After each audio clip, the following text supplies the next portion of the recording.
Нийслэлийн нийтийн тээвэрт шинэ автобус олноор нь худалдаа авах яриа засгийн газар хотын удирдлагын төвшөнд 2021 оноос идэвхтэй яригдсан. Гэхдээ 2023 оны төсвөөр 610 ширхэг том оврын автобус худалдаж авахыг Тэнэн Угаа компанийн удирдлагууд мэдэж байсан. Яагаад гэвэл тэд төсөв батлагдаагүй, тендерч зарлаагүй байхад бусдаасаа төрүүлж хөдөлсөн байна. Энэ талаарх баримтыг улсын яллагч нар шүүх хурал дээр танилцуулсан юм. 2022 оны 11-р сарын 17-ны өдөр Ихтэй компанитай Евро 2 хөдөлгөөтэй 600 ширхэг автобус нийлүүлэх талаар гэрээ байгуулсан байдаг. За мөн дээрэс нь Zeus Motors компаниас Ихтэй компанитай бол 2022 оны 11-р сарын 25-ны өдөр 600 ширхэг автобус худалдаа авах гэрээг байгуулсан. Уг гэрээгээр болохоор BS 106 маркийн автобус хөдөлгөөртэй 600 ширхэг автобусыг 58 сая 140 мянган $8 худалдан авахар гэрээ тохиролцсон байдаг. Уг гэрээний дагуу Ихтэй компани нь цаашаа болохоор Zeus аюу бос компанитай бол 2022 оны 11 сарын 25-ны өдөр бол BS 106 загварын дизель хөдөлгөөрт автобус худалдан авахар бол тохиролцсон. Тухайн тохиролцсон үнэ нь бол 41 сая 325 мянган $8 байдаг. Уг худалдан Ихтэй компани болон Тэнэн Угаа компани худалдаа авах ажил гэрээг байгуулахад болохоор шүүгдэгчдийн Ихтэй компани зүгээс бол барьцааны гэрээ гаргах бол анх саналыг гаргасан байдаг. Үүний дагуу шүүгдэгч Линжинсов ган хувийг наран хамтарч бол барьцаа гаргаж хөрөнгө бол төлбөрөө бол гаргасан байдаг. Тэгэхээр бол уг нөхцөл байдлаас дүгнэхэд бол шүүгдэгч Линжинсов нь зөвхөн тээвэрлэлд хариуцчихсан биш, анхнаасаа уг гэрээнд худалдаа авах ажиллагаанд хамтарч оролцсон болгон үйл баримтаар бол тогтоогдож байгаа маа. Хэдийгээр гэрээн дээр нэр нь байхгүй ч гэсэн. Улсын төсөв батлагдаагүй ямар үзүүлэлттэй хэдэн ширхэг автобусыг хэдэн төгрөгөөр ямар худалдаа авалтын хэлбэрээр авах нь тодорхойгүй байхад Тэнэн Угаа компани төрүүлж хөдлөөд гэрээгээ байгуулчихсан байгаа нь Монголын төрийн худалдан авалтын гажуудал болсон эзэнтэй тендерийн эчийн тод жишээ юм. Нийслэлийн нийтийн тээврийн газрын дарга Жавхлант Баатар 600 автобусны техникийн шалгуур боловсруулах ажлын хэсгийг байгуулсан. Улмаар нийслэлийн худалдаа авах ажиллагааны газрын дарга инх тайвны тушаалаар байгуулсан ажлын хэсэг худалдан авалтыг зохион байгуулахад Тэнэн Угаа компани шалгарсан байдаг. Ямар арга зам хэрэглэснийг улсын яллагч шүүхтээр тодорхой тайлбарлалаа. Тэгэхээр ган хоёрыг Эрдэнэ нарын хувьд бол Жавхлант Баатар болон ажлын хэсгийн гишүүдэд нөлөөлсөн хууль бус нөлөөлөл нь өөрөө нэгдүгээр Тэнэн Угаа компанид эдийн засгчаар ажиллаж исэн тухайн компаниас цалинжиж байгаа бэм суурагт ажлын хэсэгт орсон. Дээрээс нь ажлын хэсгийн гишүүн инх цаг 2 дугаар хуралдаан дээрээс Тэнэн Угаа компани эсрэг саналыг гаргасан. Үүнтэй холбоотойгоор инх цаг гишүүнд дарамт шахалт ирсэн. Өөрөөх нь өөрөө Баатар бол шууд дарамтсан гэдэг нөхцөл байдал бол инх цаг мэдүүлгээр тогтоогддог. Өнөөдөр шудраг үг хэлсэн одоо тэр Тэнэн Угаа компаниг эсэргүүцсэн албан тушааланд буурчихсан явж байна. Жишээ авал. За ажлын хэсгээс нийт 7 аж ахуйн нэгж компанид бол үнийн санал болон урилгыг бол хөргүүлдэг. За тухайн үнийн саналыг хөргүүлэхдээ материал бүрдүүлсэн хугацаа, боломжит хугацааг хэрхэн олгосон байдлыг танилцуулъя. За үүнд Тэнэн Угаа компани 6 хоног, за Эрдэм Транс, Сутайн Point, MC за энэ эдгээр 5 аж ахуйн нэгж компаниуд 2-оос 3 хоног, за Болбол компанид 1 хоногийн материал бүрдүүлэх хугацааг бол олгосон байна. Тэгэхээр өөрөөр хэлбэл 1-2 хоногийн дотор ямар ч нөхцөл байдлаар энэ компаниуд материалыг бүрдүүлэх боломжгүй. Энэ талаар мөн одоо хасагдсан аж ахуйн нэгжүүдээс бол албан бичгэн дээр бол дурдсан байдаг. За үнийн саналыг ирүүлэх урилгын 1-2 хоногт материал бэлтгэх боломжгүй, ил тод биш, өрсөлдөх тэгш боломж олгоогүй, шудраг болоогүй талаар бол мэдүүлсэн байдаг. Энэ талаар албан бичгүүд дээр бас дурдсан байдаг. Ажлын хэсгийн 4 хурлын 3 хуралд нь Тэнэн Угаа компани талаар ярилцдаг. Тэнэн Угаа компанид урилга хөргүүлээ. Тэнэн Угаа компаниас содруулах уу авъя. Тэнэн Угаа компаниг шалгаруулъя гэж ажлын хэсгийн хурал 4 хуралдан бол дуустдаг байгаа. Ингэж шалгарсан Тэнэн Угаа компани 600 автобусны эхлээд 20, дараа нь 80 буюу нийт 100-г оруулж ирсэн. Харагдах байдлаараа цоошин гэхэд хэцүү. Техникийн үзүүлэлт тааруу байсныг нь захиалагч хүлээн авах төрлийн байгууллагууд дуугараагүй байхад иргэд олон нийт хилээд өгсөн юм. Иргэдийн энэ шүүмжлэл өнөөгийн ногоон автобусны хэрэг илрүүлэх шүгэл болж чадсан. Тэнэн Угаагийнхан техникийн үзүүлэлтэд нийцгүй автобус оруулж ирсэн үйлчлэг прокурорууд залилан гэж тодорхойлсон юм.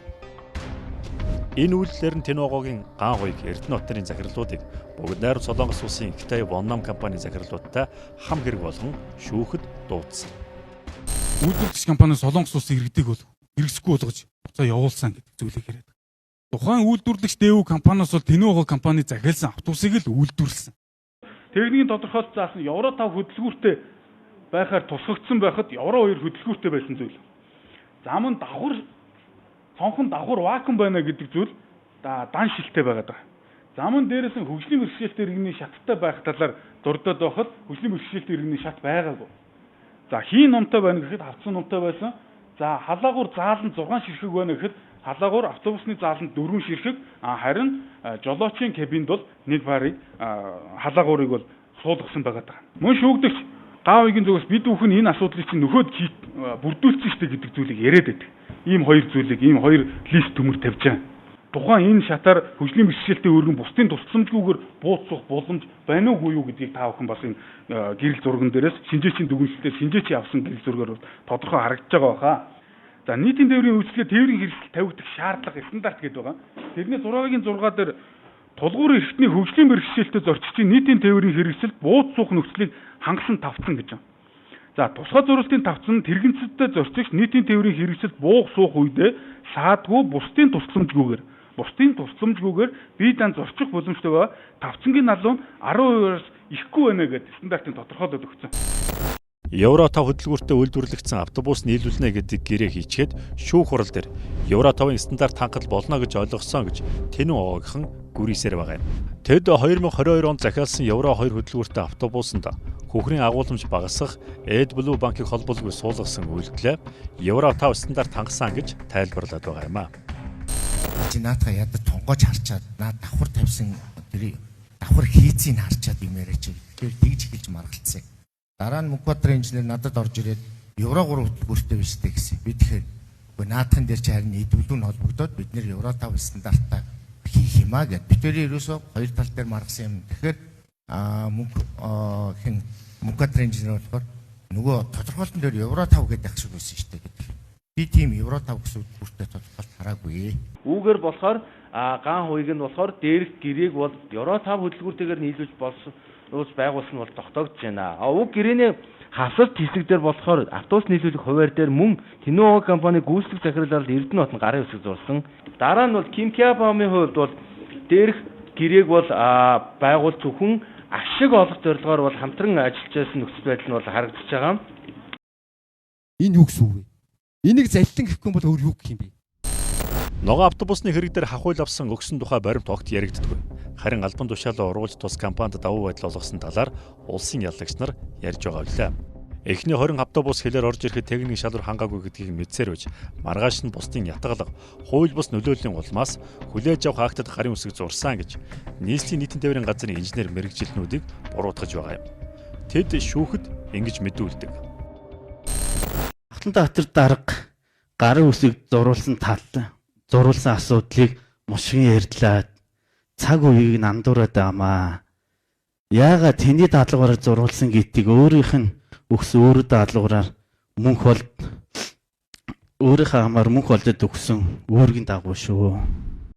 Би тэрэн дээр бол зурхгүй гэдээ буцаасан асуудал байдаг. Ажлын хэсгээс ярьсан байдаг. Ажлын хэсгийн сургууль соёл эхлэгчийн дараагийн автобуснуудын наашаа Улаанбаатарт орж хуваарийн асуудлууд хойшлогдоод байгаа учраас сургууль намрын ажил эхлэхээс өмнө энэ автобуснуудыг яралт орох шаардлагатай байна гэдэг үүднээс гарын үсэг зурж хурдан шийдвэрлэх асуудлыг үндэслээд зурсан байдаг.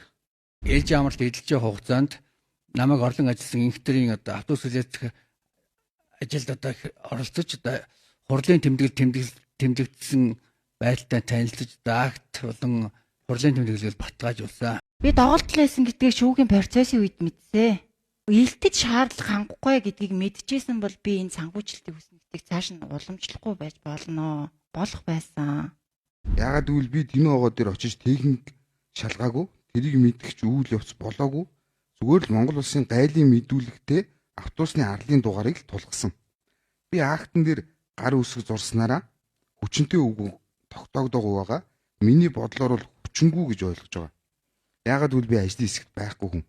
Тэгээд энэ давуу байдал олох санаа зорилго байгаагүй.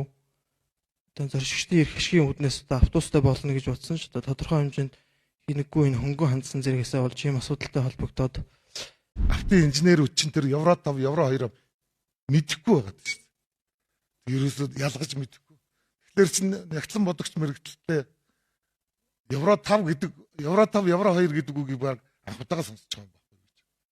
Тэгэхээр тимийг мэдсэнгүй гэдэг ингээд гарын үсэг зурсан даваа байдлаа согчлоо гэдэг. Шаардлага хангахгүй юм уу? Ямар нэгэн хууль бус материал актад гарын үсэг зурж ийн гэдгийг үнэхээр мэдээгүй. Чиглэлийн төлөвлөлтийн ажлыг урагшлуулах, иргэдэд хүртээмжтэй нийтийн тээврийн үйлчилгээг хүргэж хэмсэн, нэг ч гэсэн үйлчилгээ хүрээгүй зэгт автобус явуулчих юмсан гэдэг сэтгэлээр л ажиллаа хийж яснаас ш өөр санаа зорилго огт байгаагүй гэдгийг хэлмээр байна. Монголын криминологийн холбооны удирдах зөвлөлийн дарга хууль зүйн доктор Бат Цоригтой бид шүүх хурлыг үзэж хэсэг ярилцсан.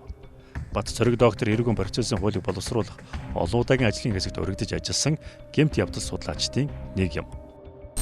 Одоо энэ шүүх хурлтын дээр гарч байгаа энэ тодорхой газар хэлтсийн дарга нар, мэрэгчлэнүүд, инженерүүд гэдэг хүмүүс байна. Эдгээр нэг талаас нь харангуут дарга ингээд тушаагаад эдгээр ингээд гар үсгийн зурулцсан юм шиг те. Нөгөө талаас нь ингээд өөрсдийнх нь юм харангуут энэ хүмүүс чинь төрөөс цалиа аваад татвар төлөгчдийн цалингаар мэддэг чаддаг гэж сууж байгаа юм байна.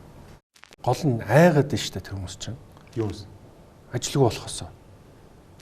Дээрээс нь одоо нэлийн товмтой орооцолдох юм бол арга ирнэ хүртэл дарамтанд орно. Найз нөхдийн бол хамаагүй л дээ. Ах トゥ угийн бизнесийн шалгадаг, дарамталдаг. Тийм олон жилийн докторсон зүйлээс болоод хүмүүсийн төсөөлөл шүү дээ. Энэ бол яг бодиттой үг гэдэг биш. Өөрөөр хэлбэл нэлээд олон жил болцсон процесс хүнд ингэж очиж. За би ажилгүй болчихно. Ажилгүй болохоор намайг ямар ч ажилд авахгүй. Хувийн хвшилд орох юм бол хувийн хвшилд орсон байгууллагын нөгөө төр нь очиж шалгаад байна. За тэгвэл ах トゥ хамаатан садд ажил хийхээр ах トゥ хамаатан садын үгүй ядаж татвар нийгмийн даатгалын явгаар нь шалгаад байна. Энэ байдлаас болоод хүмүүс айгаад ерхийдээ айж байгаа байхгүй юу? За тэгээд би ч тэгэхээр заад зуръя. Төвгшөөгөө заад ингэчээ. Гэтэл тэрнээсээ болоод ял авдаг гэдгийг тэр хүмүүс өөрсдөө мэдмээр байгаа байхгүй юу? Үнэхээр ял авах ёстой. Ял өгөх ёстой. Тэрний дараа тэр хүмүүс хэлж уучлаарай. Би энд зурснараа шоронд орно штэ. Үнэн бол шоронд ордоггүй байсан байхгүй юу? Чи зур хий. За. Ингэвэл дарамтлна. Байгууллага доторх дарамт, төр доторх дарамт бол айхтар шүү дээ. Өөрөө бол тэр чиглэлээр сурвалжлан муралцаа хийж байгаа юмсны хувьд бол мэдчихэж байгаа. Тэр энэ одоо хүртэл байгаад байна гэсэн үг.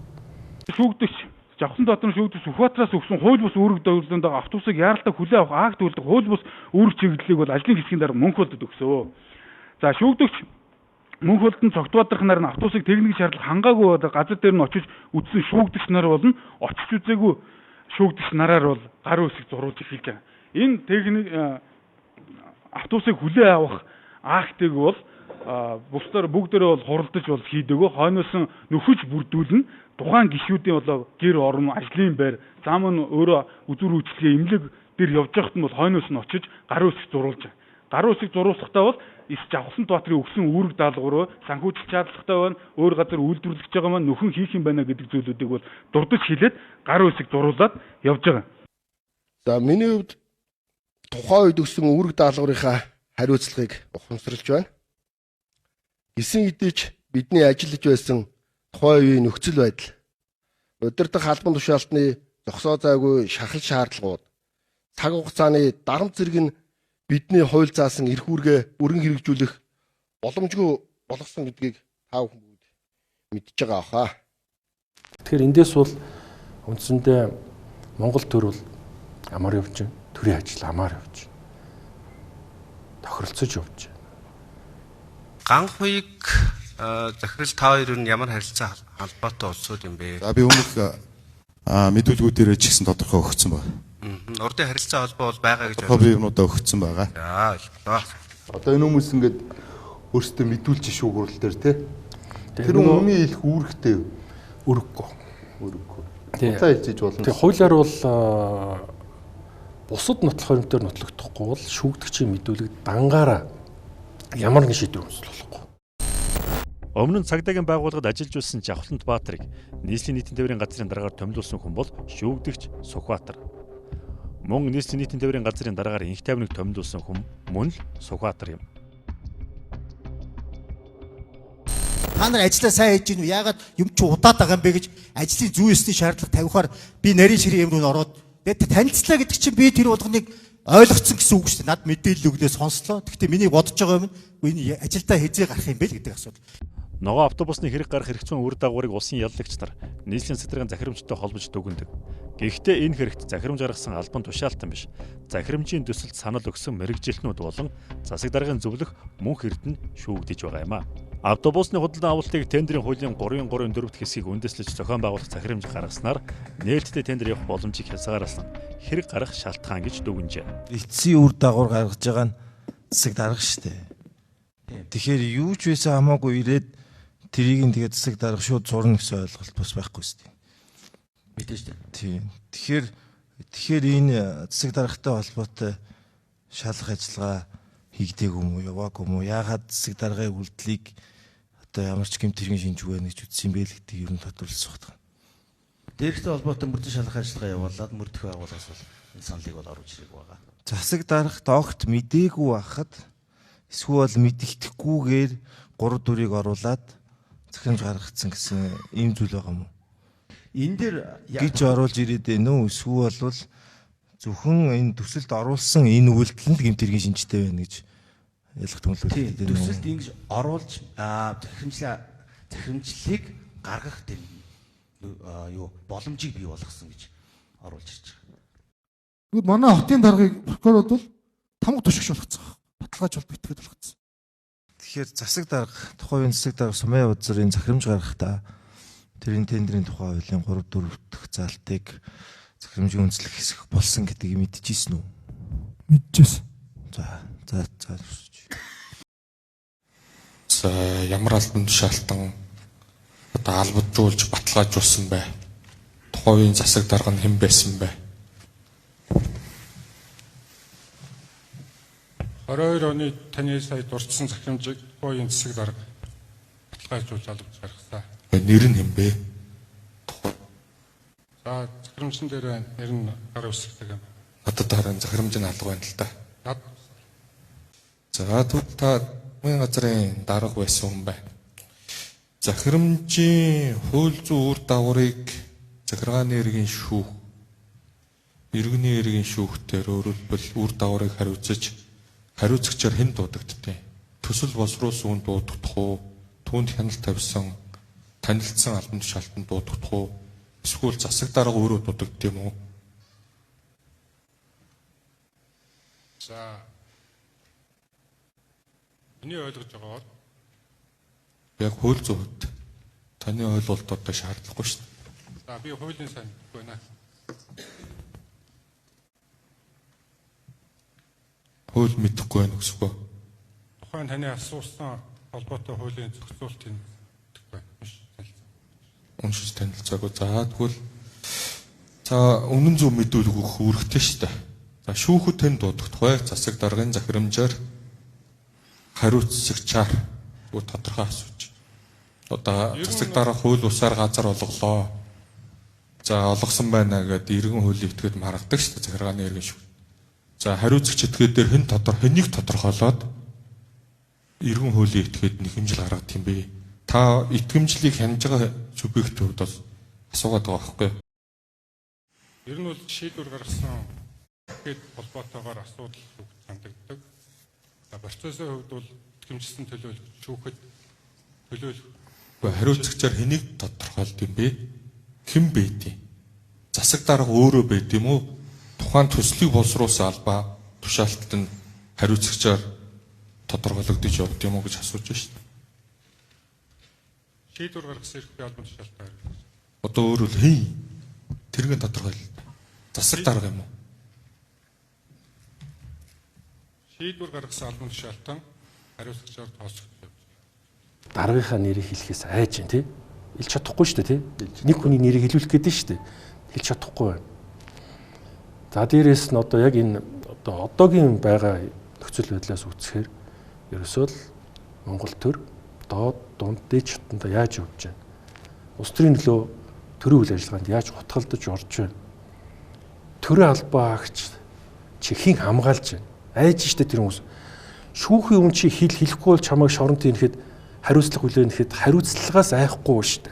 Яг тийм шийдгүүлэн л үзсэн. Гэхдээ хэн нэгэн үнийг хэлэхээс айж ийн гэсэн. Тэгэхээр энд бол одоо Монголд одоо харин ингэж шүүх хурал болж ийн гэдэг чинь бас нэг талаараа том алхам. Хэрэгт тодорхой зарим эргэлзээтэй нотлох баримт бий. Энэ талаар хэргийн оролцогчид мэдүүлж байгаа юм. Тухайлбал гэрч анарын мэдүүлгийн талаар ингэж ярьдаг. Анарын дэвтрийг энэ хэрэгт эдмүрийн баримтаар тооцож 3 авснаас хойш сар гаруй хугацааны дараа өөрт нь буцаан олгочихсон тэр тэмдэглэл 45 дугаар хавцсны 125 дугаар талд авагдсан байгаа. Тэгэхээр дараа нь хэн гэдэг мөрдөгч хизээ одоо бас энэ эдмүрийн баримтаар тооцож хэрэгт авсарсан бэ гэдэг энэ асуудлаа прокурор хэлэхгүй байна. Тэгэхээр энийг бол хууль заасан үндэслэл журмаар цуглараагүй нотлох баримтыг яллах одоо үндэслэлээ болгож байгаа нь бол хуульд нийцэхгүй эрүүгийн хэрэг хэн шийдвэрлэх ажиллагааны ноцтой зөрчлөө гэж ингэж хэлмээр байна.